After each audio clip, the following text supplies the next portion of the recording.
Hey, what is going on, obscure mic people? It is Bart coming back at you with another microphone test demo review, whatever the hell you want to call it. That's what we're doing. I'm in the robe. I'm in the studio. It's cold. I've got a heater on. You might hear some background noise, yada, yada, yada. But hey, we're here to hear a microphone, right? So I've got one for you. It's the Audix F55 from the Fusion series. Getting fancy with the naming. Fusion series. And this is a $99 handheld dynamic cardioid microphone. But we've got the Audix F55 in here. Like I said, $99 microphone. But if you are a frequenter of Musician's Friend and Guitar Center, you will see on the Stupid Deal of the Day or the Daily Pick that every once in a while this microphone pops on there for $29.99. And that's when I bought one like 8 months ago for $29.99.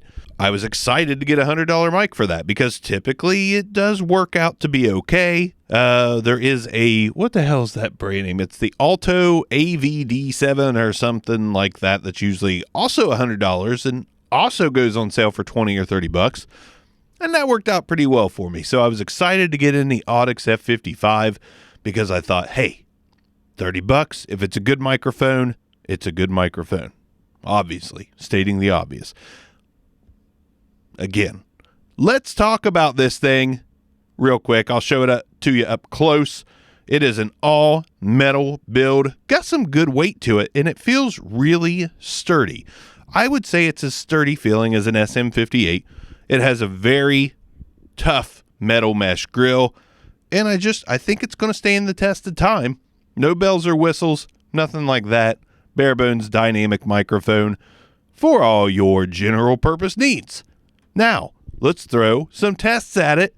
First, we'll go plosives. Peter Piper picked a patch of pickled pineapple pizza. Peter Piper picked a patch of pickled pineapple pizza. Let's now get right on top of the microphone. When you are on top of, that's what she said, the Audix F55 dynamic microphone, this is what it sounds like when you're right on top of the Audix F55 dynamic microphone. All right, let's do some spin-a-maruskis on this thing, talking into the front of the microphone. Let's see what the off-axis rejection is. Now, you probably will still hear my little heater in the studio, but I don't want to be cold, and the robe alone doesn't quite cut it. So, talking into the front of the microphone, now I'm going to turn the microphone 90 degrees or 80 degrees, like I said in one of my last videos. Off-axis rejection there. I hear myself talking, but not through the microphone. 180 degrees on the microphone, and now I'm going to turn it 90 degrees again and downtown to the front of my round open mouth. Yep, I'm a weird dude. So there you go.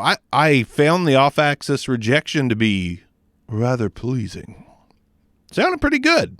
Plosives didn't handle them real great, but background noise rejection, I think this is a good one for that. I heard myself talking not through the microphone, but actually just in the leaks in my headphones. Let me know. Did the off-axis rejection sound absolutely phenomenal to you? It did to me. All right. So let's do some handling noise on the Audix F55. Back and forth.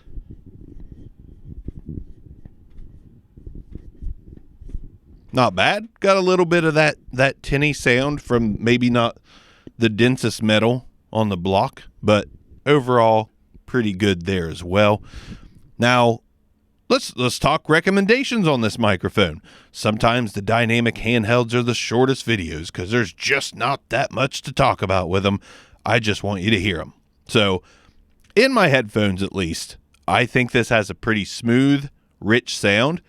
If you can get it for $29.99 and you want to start a podcast, do some voiceover, do some gaming, I think it sounds really good for that. It's not overly bright, but it does have a tiny bit of sizzle up top because it is boosted just a little bit in the treble frequencies. But as far as the low end goes, it's nice and smooth and kind of full. I wouldn't call it super full, but it's a fairly full sound. Low, mid, top, well-rounded, pretty solid microphone. I would have no qualms about using this on a podcast or doing some gaming or some light voiceover. I think it works well for that. Granted, it doesn't blow me away, but again, $29.99 if you do find it on that Stupid Deal of the Day and you need a microphone to start recording something, this is not a bad one. There's not a lot of microphones I can think of for $30 or less that I would want more than this, actually. And unpopular opinion, as much as I think the Behringer XM8500 is a pretty dang good mic, I don't find it as appealing sounding as this. So if I could get this for $29.99 as opposed to a $25 XM8500, I think I would choose this. And you know what? Let's go ahead and see if my ass can write checks that my mouth can do some cashing of. That's what I meant to say. Let me grab a XM8500 and just be sure about this because I'm running my mouth tonight. Always good to have a good old XM8500 laying around. Let's go ahead and unplug this microphone and plug into the XM8500 to see if I'm full of shit or if I know what I'm talking about. It is debatable all across the internet land. All right, so now I've got the XM8500 plugged in, $25 mic versus the potentially $29 Audix F55. And you know what? I am going to stick with what I said. I like the slightly darker, richer sound of the F55 over the, even though it's more clear, XM8500. I will take this fuller, darker sound, not by much, just a little, over the XM8500. And to be sure about that, which this does, still $25, the Behringer XM8500 is a budget champion, but I still like the F55 better. I'm going to go back to it. And there we go. The Audix F55. Yeah, it just has a more pleasant bottom end to my ears at least. And the slightly sizzly top is similar to the XM8500, but where it's got a little more robust and full sound. That's what I kind of like. I like a robust full sound with just enough of a boost in the treble frequencies to come through clearly. That's kind of my bag. So F55, I dig it. I dig it more than the XM8500. So if you can get it for $30, and if you agree with me, let me know down below. If not, also let me know down below. Whatever, it's all good. We have different tastes and preferences and all that good stuff. Some people love condensers and hate dynamics, some the opposite, and, so on and so forth.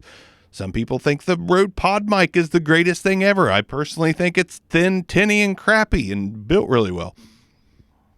List goes on and on. Anyways, let me know what you thought about this. I will link it in the description if you want to purchase it. Probably not for $29.99, but hey, I do what I can. XM8500 is out. F55 is out, Bark's out, Robe's out, Peace out, Secure Mics.